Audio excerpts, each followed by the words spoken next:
Guerra do Paraguai é uma guerra tola, sórdida e desnecessária, como a maioria delas.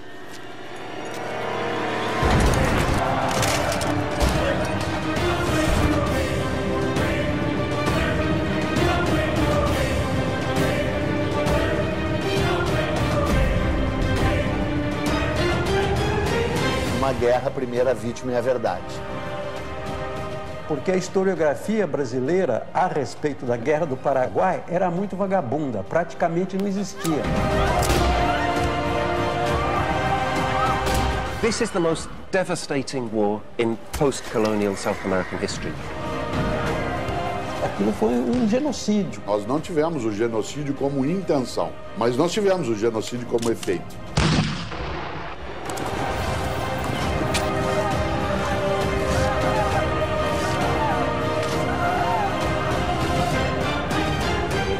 História é escolha.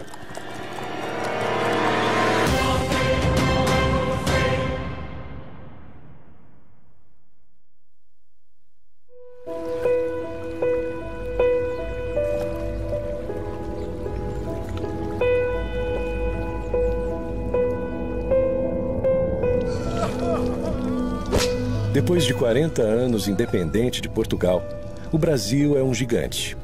Rural, pobre, analfabeto e escravo.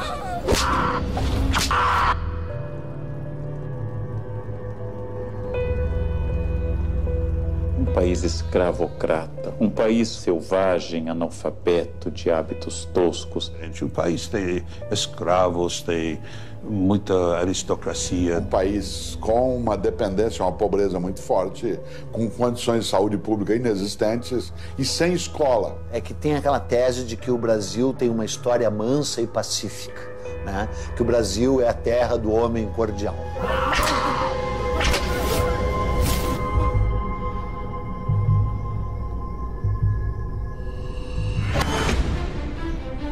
Em 1864, o Brasil é uma monarquia controlada por um homem de 38 anos, que está no trono desde os 14. Dom Pedro II. Apresenta-se Dom Pedro como um homem muito culto, mas ele é um homem muito despreparado. Quer dizer, você vê que é um homem a quem falta polimento, né? A quem falta todas as normas de civilidade. É um caipirão brasileiro. Pedro é um homem que tinha ideais e projetos, mas de fato não tinha vocação de governo. O Brasil enfrenta uma grave crise econômica e o sul do país começa a trazer notícias preocupantes. O sul do Império Brasileiro faz fronteira com 3 repúblicas: Uruguai, Argentina e Paraguai. O Uruguai está em guerra civil.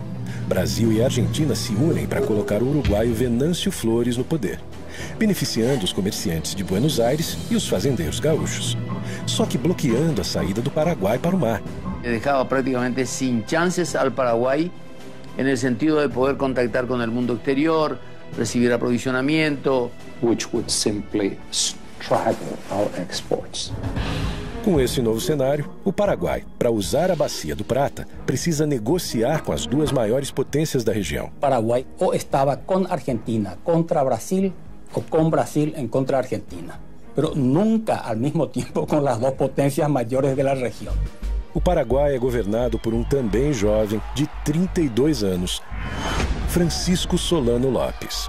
Francisco Solano López estaba convencido de que tenía un destino muy importante, ¿verdad? Que en este caso era salvar a la patria de la deshonra. Era una persona con una inteligencia, con un talento literario considerable. era una persona preparada para un cargo difícil. Mariscal López, and very proudly so, is my great-grandfather. Sem dúvida, ele era um sujeito inteligente, perspicaz, ambicioso. Era um homem muito controverso. E dentre os mitos da guerra, um deles é de que o Solano Lopes era um estadista com uma visão extraordinária de um grande Paraguai. A very highly educated person. Evidentemente que ele teve alguns méritos, mas acima de tudo ele era um ditador. E era um ditador eventualmente obcecado. López era una persona que no sabía nada de economía. Como Luis XIV era, l'état c'est moi. Había conocido la corte de Inglaterra, la corte de Napoleão III. O Solano Lopes era um grande louco da América do Sul. Ele tinha sonhos de ser um Napoleão. This was a leader who had a certain vision of Paraguay. He had a certain vision of his own wisdom and his own strength, which was quite divorced from reality. Mas tu quer me dizer que o cara ia criar um paraíso na Terra, o Solano Lopes? É uma piada, né? The war had one commander from the beginning to the end on the Paraguayan side. O Solano Lopes havia arregimentado as suas forças, dando-lhes a certeza de que lutavam pela liberdade, por uma causa justa e pela pátria. Então isso fazia com que eles fossem indômitos. He conducted the adventure as a military adventure. Nos últimos 10 anos, o Paraguai fez seu exército crescer de 10 mil homens para quase 100 mil combatentes. Construiu uma linha férrea, a primeira da América do Sul, para ligar a capital a um campo militar. E também a primeira linha de telégrafo para se comunicar com a sua principal proteção no Rio Paraguai, o Forte de Humaitá.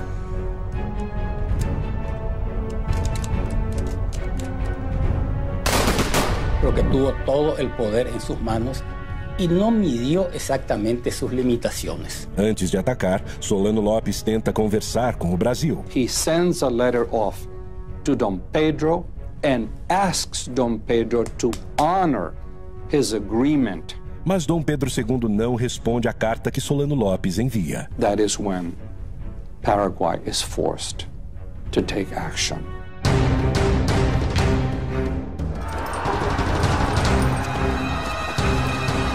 Pela primeira vez em sua história independente, o Brasil tem seu território invadido.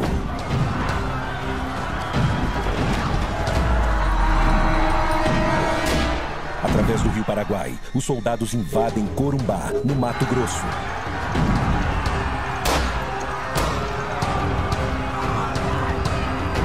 De hecho, los paraguayos cometieron abusos en territorio brasileño y argentino. O exército paraguaio avança, deixando um rastro de destruição por onde passa. Os generais levam junto as suas esposas, que aproveitam para saquear as casas no caminho.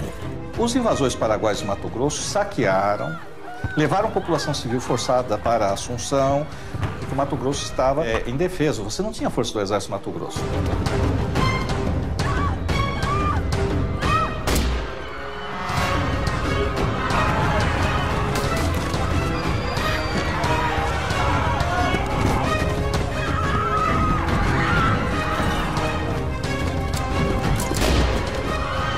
Outra frente do exército chega ao Rio Grande do Sul e toda a cidade de Uruguaiana foge. O Paraguai invade o Brasil, mas é só o começo. A partir de agora, metade de um continente vai entrar em guerra.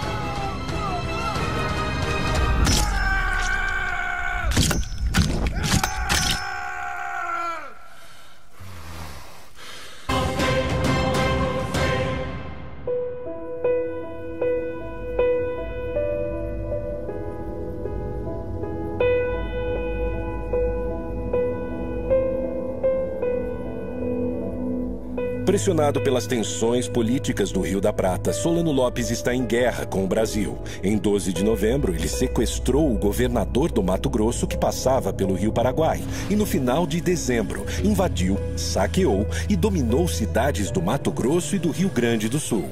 Há uma série de especulações e teorias de quais seriam os reais motivos por trás do conflito. Economically speaking, it was the most successful economic story in all of Latin America. In reality, Brazil is already the power.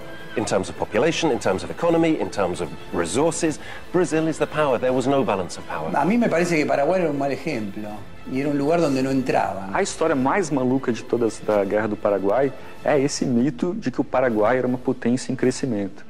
Eu me pergunto como a gente acreditou por tanto tempo nisso. Porque a historiografia brasileira a respeito da Guerra do Paraguai era muito vagabunda, praticamente não existia. O Paraguai não era um modelo de desenvolvimento para a região. Tinha uma população que era o dobro da do Uruguai, só que o comércio exterior dele era 6 vezes menor. Há uma teoria muito divulgada pela esquerda no governo militar brasileiro de que a Inglaterra tinha medo do crescimento paraguaio e por isso financiou a guerra. Inglaterra está construyendo un imperio mundial y no hay lugar en el planeta que le sea indiferente. Paraguay, as I said, is dependent on British technology. It is dependent on British money. Paraguay had not shut out Britain. Porque Paraguay ha desarrollado una autonomía que el gran imperio británico no puede aceptar. Tenía rasgos de protocomunismo, ¿no? Porque, por ejemplo, distribuyeron tierras a todos los habitantes, casi de estalinismo del siglo XIX, digamos.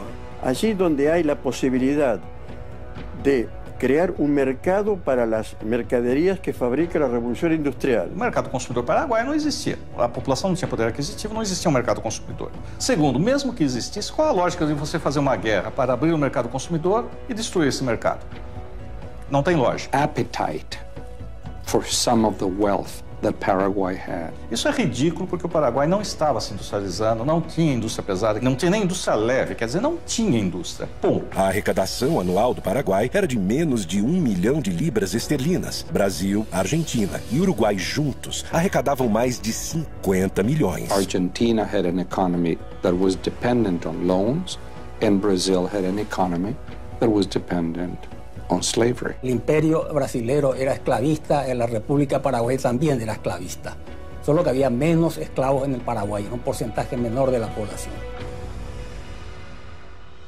Há também outra versão que coloca Solano Lopes como louco, um Napoleão das Américas. O Solano Lopes, ele tinha delírios megalomaníacos. Ele queria fazer um grande Paraguai, pegando parte do Brasil, parte da Argentina e o Uruguai. All decision-making in Paraguay was centered upon himself. Os únicos papéis, documentos que a gente tem da época mostram que a Inglaterra tentou conter as maluquices do ditador Solano Lopes. Tem um Solano Lopes que é o ditador. Mas tem um Solano Lopes que é um ditador e que age com uma racionalidade. A Inglaterra não financiou a guerra. Tampouco o ditador paraguaio era louco. Invadir o Brasil é a opção que Solano Lopes encontra para negociar com o gigante vizinho. Na época, você atacava um país e a vitória era conquistar a capital inimiga.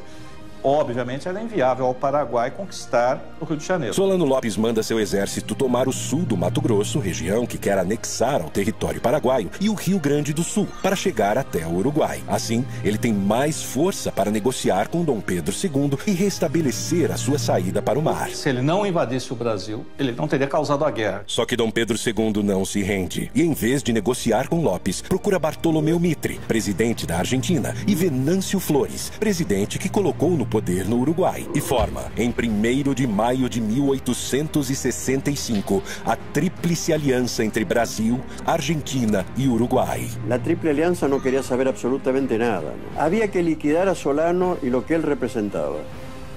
Agora, oficialmente sozinho, Solano Lopes tem duas opções: negociar uma trégua e recuar sem derramamento de sangue, ou atacar os navios brasileiros que bloqueiam a sua saída para o mar. 11 de junho de 1865, Corrientes, Argentina. Começa a maior batalha naval da história da América do Sul. A formação dos estados na região da Bacia do Prata é a grande causa da Guerra do Paraguai. A Bacia do Prata é constituída pelas águas dos rios Paraguai, do gigante rio Paraná, que vem do Brasil, e do rio Uruguai.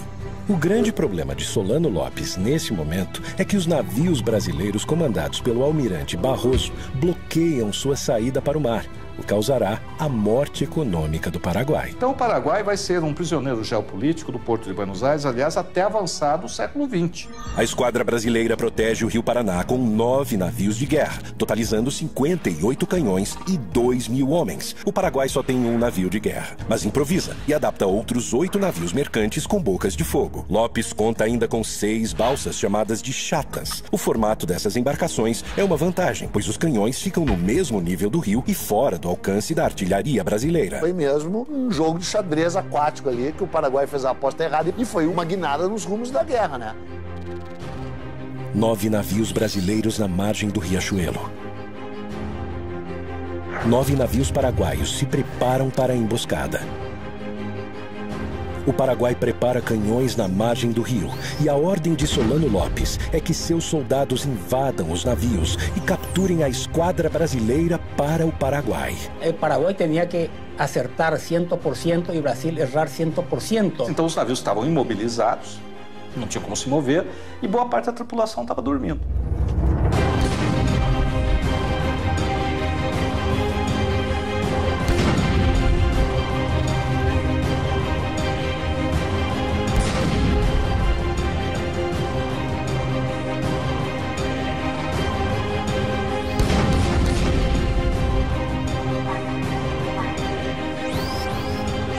No ataque surpresa, o Paraguai leva vantagem no início da batalha, mas uma decisão do almirante Barroso vira o jogo para o Brasil.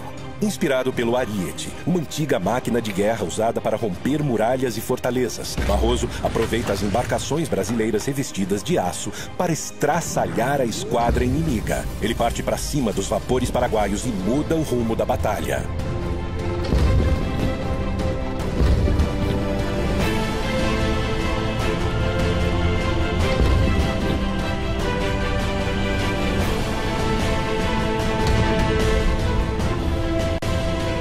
O Brasil vence e mantém o controle da Bacia do Prata. Anos depois, Dom Pedro II manda produzir um quadro épico sobre a batalha.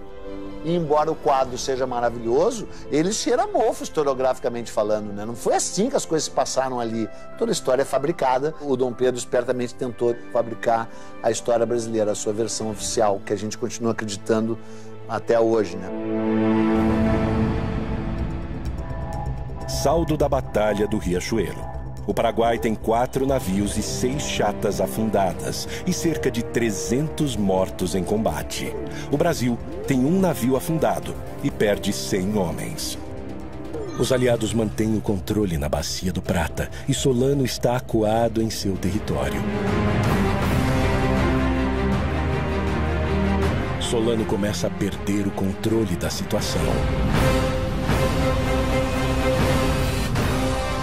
A Tríplice Aliança se fortalece. O Paraguai invadiu e saqueou cidades brasileiras.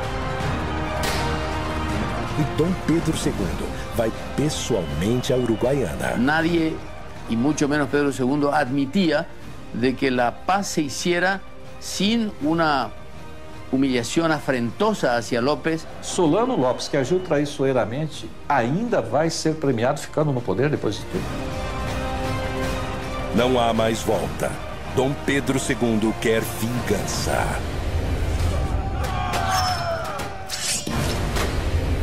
Quem vai invadir o Paraguai agora é o Brasil.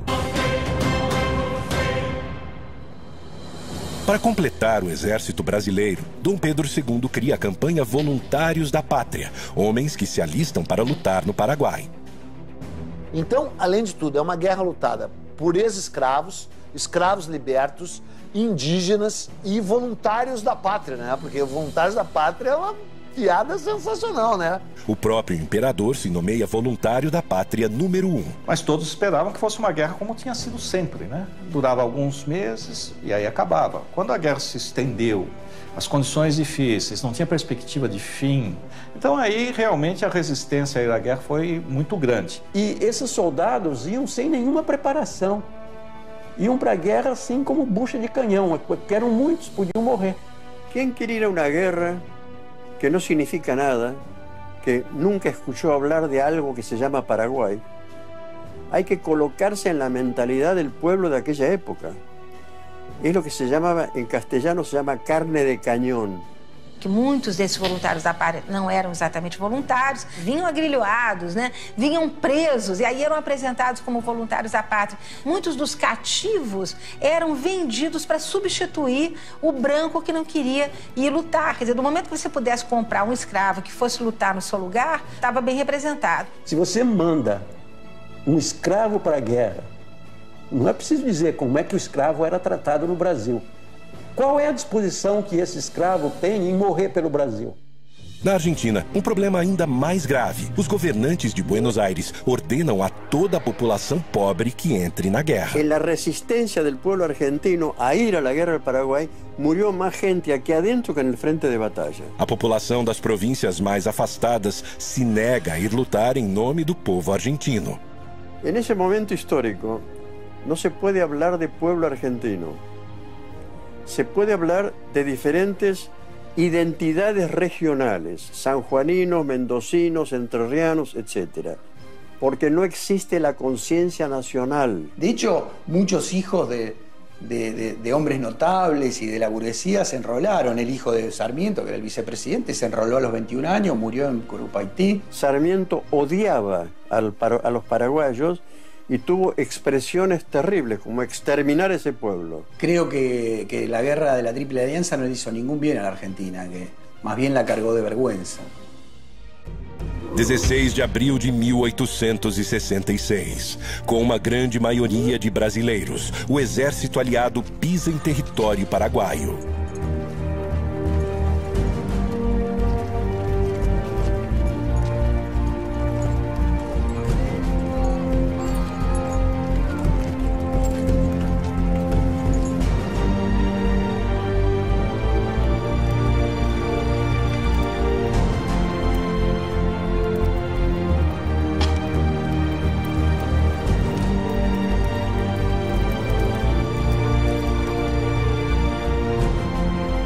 O Brasil, sem sofrer resistência, monta seu acampamento militar.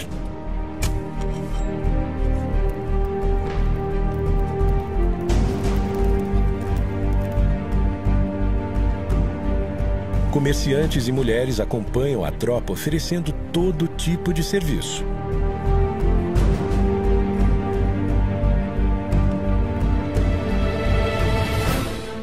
Mas o Paraguai não se rende e quer expulsar os invasores.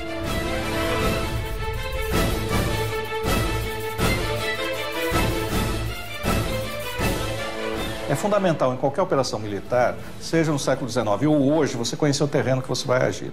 E não se conhecia o terreno. O acampamento militar fica na entrada do país, a 300 quilômetros da capital, Assunção, com uma imensidão desconhecida e pantanosa pela frente. Mas não se tinha um mapa do interior do Paraguai, devido ao isolamento paraguaio. Ninguém conhecia o que era o interior do Paraguai, só se conhecia Assunção. E é nesse momento que o Paraguai começa a montar sua emboscada. Está almoçando ali com os chefes o general Osório. A tropa que está mais na frente começa a debandar, começa a correr para trás para conseguir algum apoio e aí tem a matança. –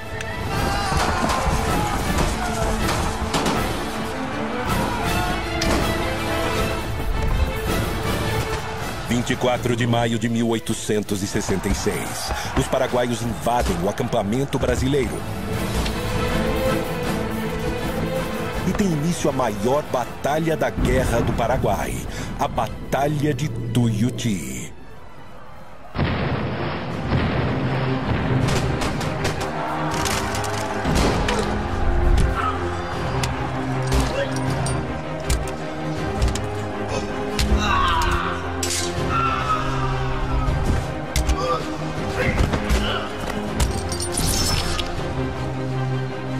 Com o ataque surpresa, o Paraguai leva vantagem no início do confronto.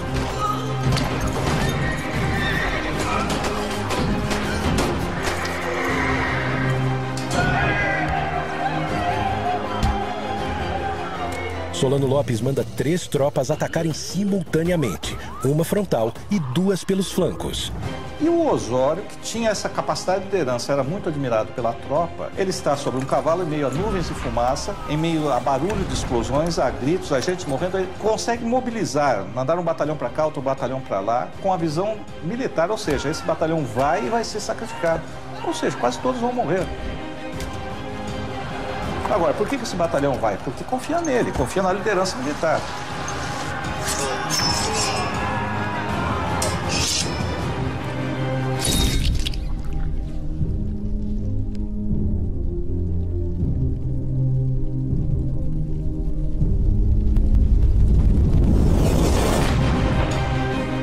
Então ele consegue distribuir e consegue reverter a guerra.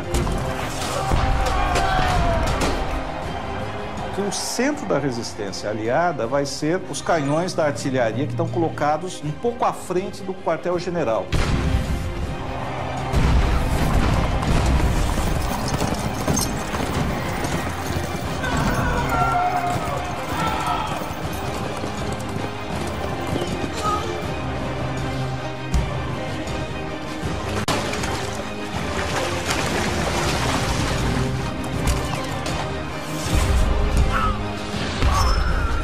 Tem que lembrar que a guerra é uma coisa selvagem. O sujeito vai matar o outro, ele não está filosofando. Ele está com ódio.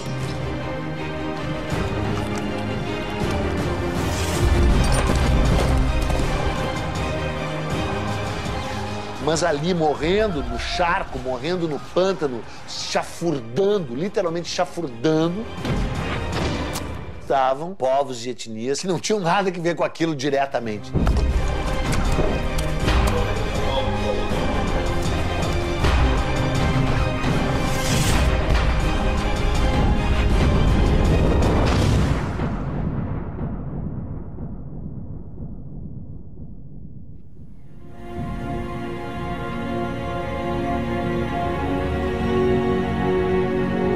Como resultado da Batalha do Tuiuti, o Paraguai perde 13 mil homens, o melhor de seu exército. Os aliados, juntos, perderam 4 mil homens. Mas não há motivos para comemorar.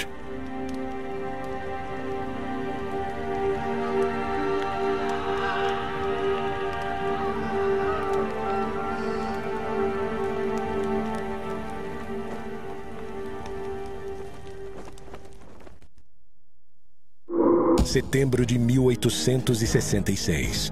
O Brasil continua acampado em Tuiuti e o Paraguai se protegendo no quadrilátero em volta da fortaleza de Humaitá. O Brasil teve que lutar contra uma fortaleza que ele próprio tinha construído para os paraguaios, né? E que se sabia inexpugnável. A fortaleza de Humaitá é a grande proteção do Rio Paraguai. Para chegar em Assunção, é preciso passar por ela. Construída anos antes com a ajuda de militares brasileiros, a fortaleza é um complexo defensivo composto do forte, da igreja, e o rio era cercado com grossas correntes de ferro para impedir a passagem de navios brasileiros. Mas a fortaleza de Humaitá não é o maior obstáculo que o exército brasileiro tem pela frente. Em todos os casos, a maior parte das mortes foi causada não em combate, mas foi causada por cólera, por doenças, fome e frio. As condições dos hospitais militares são péssimas, desumanas, sem nenhuma estrutura. E brigas e indisciplina no acampamento são frequentes. Não há liderança. Dom Pedro II já está de volta ao Rio de Janeiro. Eu lembro um aspecto importante que as pessoas costumam esquecer. É o início da fotoreportagem. Os jornais todos vão publicar fotografias. Tem fotografias que sofrem, entre aspas, Photoshop. Quer dizer, parece que o Dom Pedro está no campo de batalha, mas não está. A fotografia foi tirada no estúdio. Aí botam ele lá no campo de batalha. A guerra parece ter chegado a um impasse, mas Dom Pedro II guarda uma surpresa, um novo aliado que irá redesenhar os rumos da guerra. 2 anos de guerra.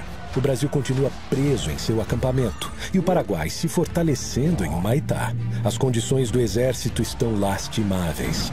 Vai entrar em cena o maior militar brasileiro da história. É um homem que se transformou no único duque que o segundo reinado produziu.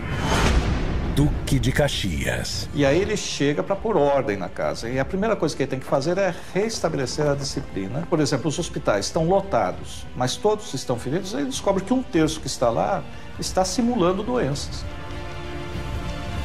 O Duque de Caxias dizia para quem quisesse ouvir que o exército brasileiro não tinha armas, estava despreparado e ia enfrentar um clima totalmente hostil. Os que foram para a guerra eram civis e contra a vontade em grande parte. E não tinham experiência militar. Então Caxias teve que treinar civis para a guerra, em plena guerra com o inimigo na frente. E ele vai remontar, vai disciplinar o exército, vai rearmar o exército, vai inovar.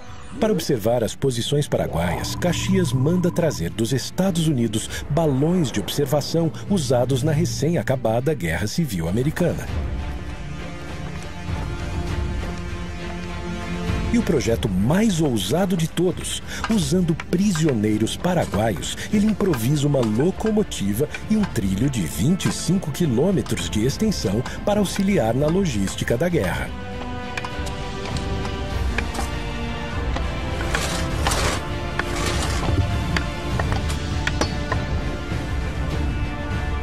Vai começar a série de batalhas conhecida no Brasil como Dezembrada e no Paraguai como Dezembro Negro.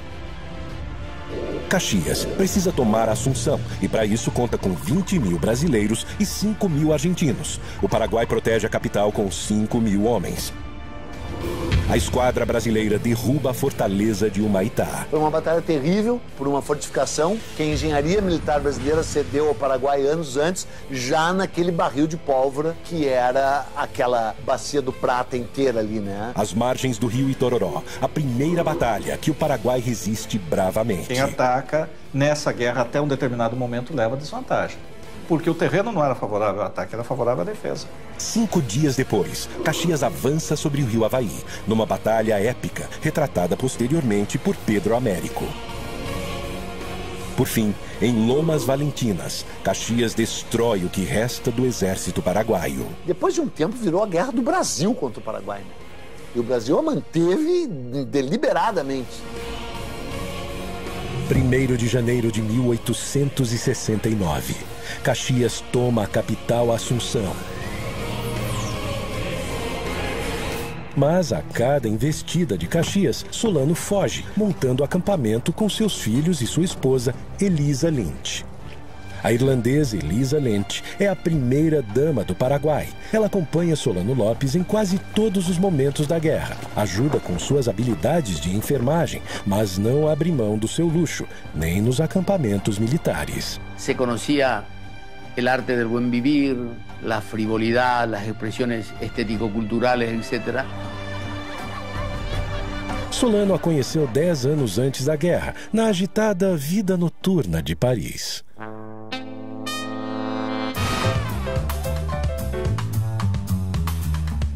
Solano Lopes era o jovem diplomático mais rico em Paris. Era o grande momento das cortesanas e também das prostitutas. Os inimigos apontam ela como prostituta. E ela vivia do quê? Certo? Então, ela é acusada de prostituta. Ela era um símbolo sexual para os exércitos inimigos. Possivelmente, ela teve algum contato muito breve com esse mundo. Parte de todo isso era uma mulher rubia e bella. E isso é um pecado inadmissível para ela.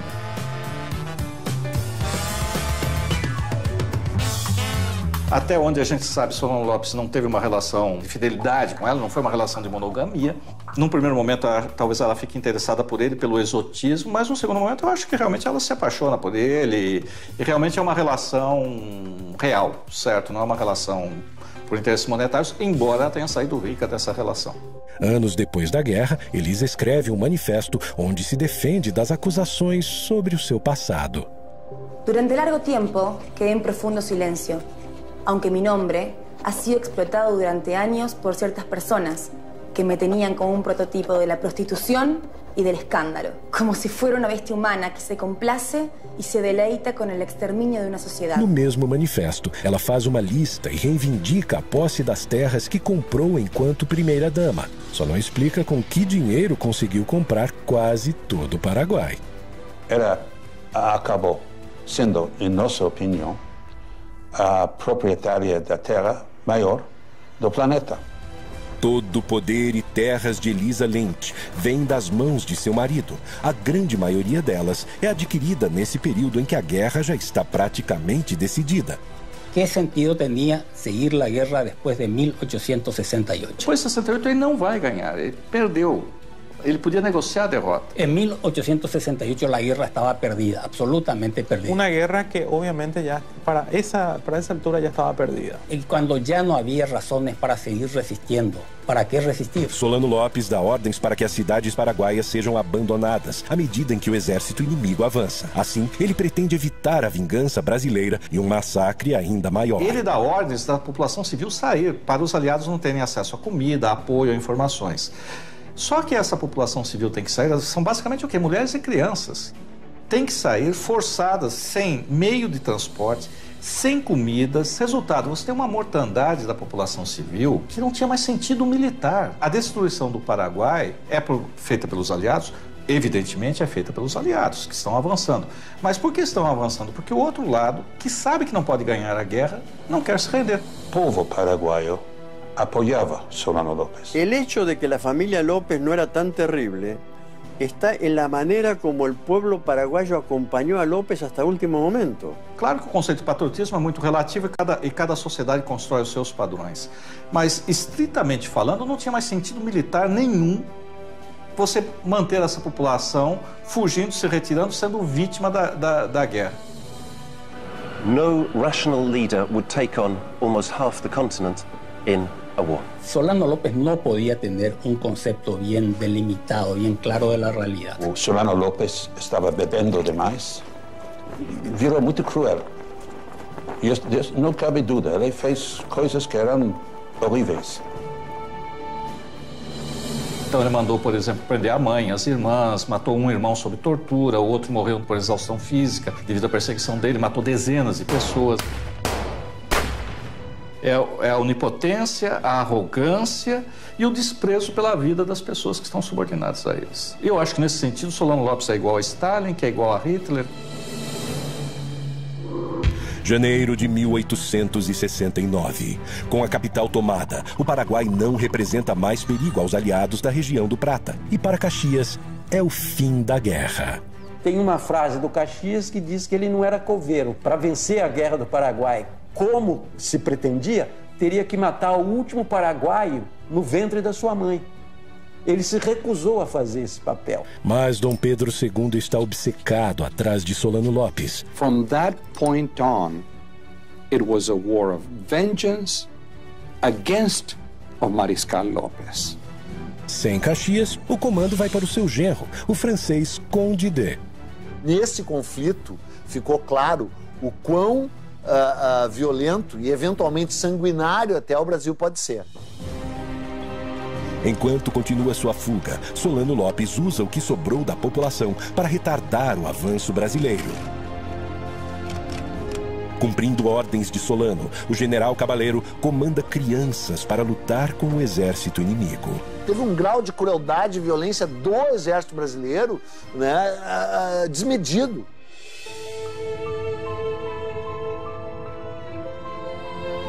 Y porque ellas eran la última reserva, no tenía más hombres. Paraguay no tenía hombres. Fanatismo de resistência paraguaio, né? Manda crianças para lutar contra o exército e de como esse exército aceita a luta e mata essas crianças. Dice que esos niños de Acostañú fueron el escudo para proteger a Solano López. Eso demoró el avance del ejército aliado. Y sí, fue eso. Cabaleiro prestava contas diretamente a Solano López.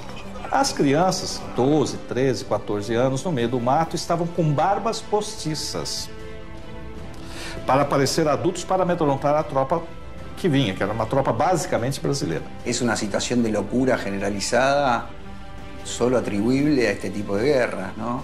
Los niños de antes, o de hace 100 años, y en 150 años, y en esa circunstancia, son diferentes. Ciertamente, a los 14 años, muchos niños se alistaban, que los niños se iniciaban sexualmente cuando se desarrollaban, y era natural, digamos.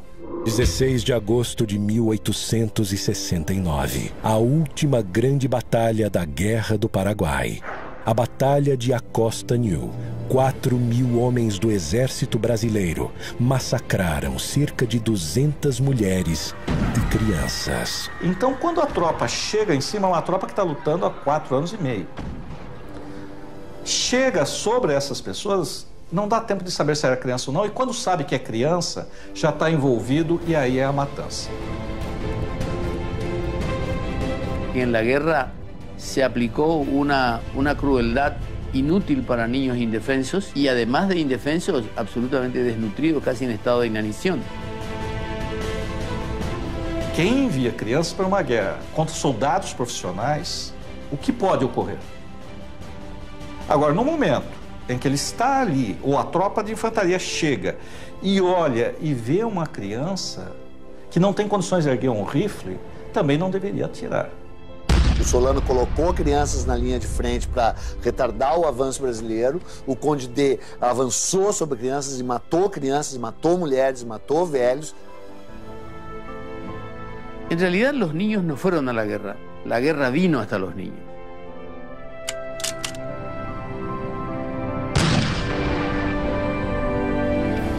Só há culpados, não há inocentes nessa história aí, né?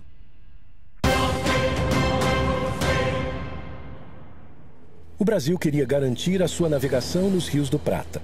E o Paraguai também. Essa região sempre foi uma região conflagrada. O Solano Lopes desempenhou o papel do fósforo aceso no barril de pólvora, né? Solano Lopes invadiu e saqueou cidades brasileiras. Dom Pedro II quis se vingar. Dom Pedro, como se dizia na época, era uma luva de veludo escondendo uma mão de ferro. Batalhas nos rios, no pântano, contra todo tipo de adversário. E agora, o Paraguai está devastado. En una matanza absolutamente inútil que diezmou al pueblo paraguayo absolutamente. Os números mais fiéis indicam que o Paraguai tinha uma população em torno de 500 mil pessoas antes da guerra. Doenças e combates foram responsáveis por mais de 300 mil mortes, 60% da população. Do lado brasileiro, com uma população de 9 milhões de pessoas, morreram cerca de 75 mil brasileiros, menos de 1% da população. Toda a força dos países aliados destruiu o pouco que esse país agrário tinha. O nosso exército cometeu aquilo que eu chamei de genocídio. Tecnicamente pode até não ser, mas na prática, no sentimento que a gente tem e nos números da mortandade provocada, aquilo foi um genocídio. Olha, genocídio é forte demais, né? Embora se assemelhe a isso, né? Genocídio é uma coisa. Massacre é outra. Fue realmente una catástrofe demográfica. Estamos hablando de 300.000 personas, ¿verdad? 3 de cada 5 paraguayos murió a lo largo de 6 anos. Quer dizer, o Paraguai é o maior perdedor, sem dúvida nenhuma. História é escolha. Chamar de genocídio dependerá do momento. Usá-lo com propriedade, no meu entender, em relação à Guerra do Paraguai, de onde foi a intenção, jamais. Onde nós chegamos, sem dúvida. Para a conquista ser completa, Dom Pedro II ainda precisa encontrar Solano Lopes. Mas sua busca está próxima do fim. 1º de março de 1870. Acampamento de Cerro Corá, norte do Paraguai.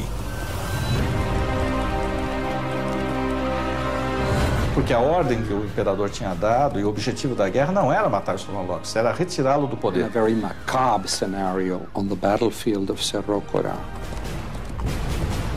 É um caos ali, fogo, fumaça, gritos, é tudo muito rápido. Ele tenta fugir a cavalo. E o Chico Diabo, né, o nosso cabo, lançou. O cabo Francisco Lacerda fere a virilha de Solano Lopes e um tiro brasileiro mata o seu filho, Pantito Lopes. Elisa Lynch se enrola em uma bandeira britânica e consegue sobreviver. Foi fácil identificá-lo porque ele era o único gordo. São os últimos momentos de Solano Lopes. E aí, segundo a descrição do general Câmara, Solano Lopes está no riacho, ele dá ordem para que ele se renda. Solano Lopes pega a espada e diz que não se entrega e morre com a sua pátria. E um soldado, quando viu Solano Lopes erguer a espada, deu um tiro. Ele já estava mortalmente ferido, mas o tiro vai levá-lo à morte.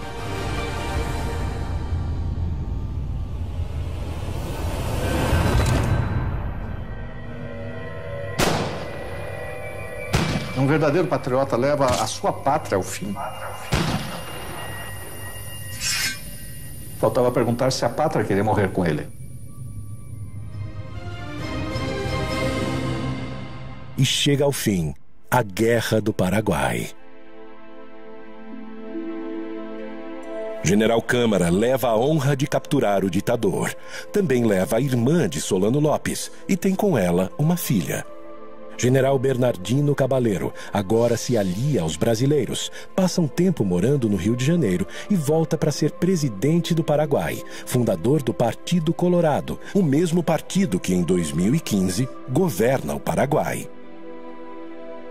Elisa Lynch é bem tratada pelo exército brasileiro, volta a Paris e morre anos depois, sem conseguir recuperar suas terras. Hoje, Elisa é Madame Lynch, heroína do povo paraguaio. Apesar de ganhar a guerra, Dom Pedro II não saiu vitorioso. Afundou o Brasil em dívidas com bancos europeus e ainda fortaleceu o exército brasileiro, que na década seguinte, liderado por ilustres participantes da Guerra do Paraguai, transformaria o país em uma república, tomando o poder do imperador. Francisco Solano Lopes, odiado pelos paraguaios nos anos pós-guerra, passa por um tratamento de imagem no século XX.